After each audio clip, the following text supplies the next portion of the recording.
Chámome Elisa, traballo de administrativa e cumpro 25 anos.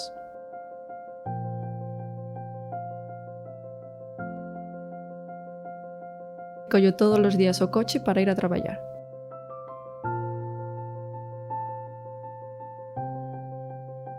Meus pais teñenme contado que a Pontevedra de antes era demasiado caos. Estaba todo cheo de coches, había moitísimos accidentes. Era imposible camiñar por Pontevedra. Está todo moi peatonalizado. A maior parte dos pontevedreses non utilizan o coche, non é necesario. É un progreso, podes ir a calquer sitio de Pontevedra andando, non tes por que nin siquiera nin coller transporte público, nin o teu propio coche.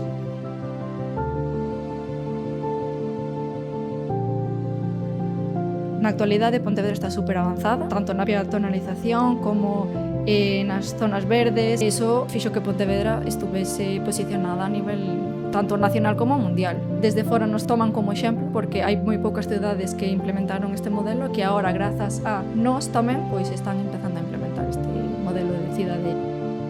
No meu propio tempo de lecer, gústame camiñar por Pontevedra porque a verdade é que ten unhas paisaxes fermosas.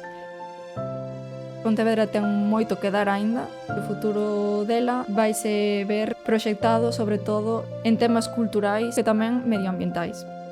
A medida de zona de baixas emisións é unha boa iniciativa porque a contaminación dos vehículos é un tema preocupante. En iso Pontevedra é pioneira. O novo Parque da Parda vai a ser un pulmón verde para a cidade de Pontevedra.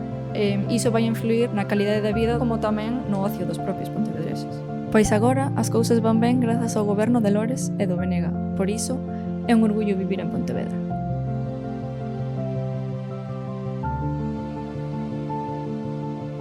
Cumpro 25 anos e penso que o mellor está por vir.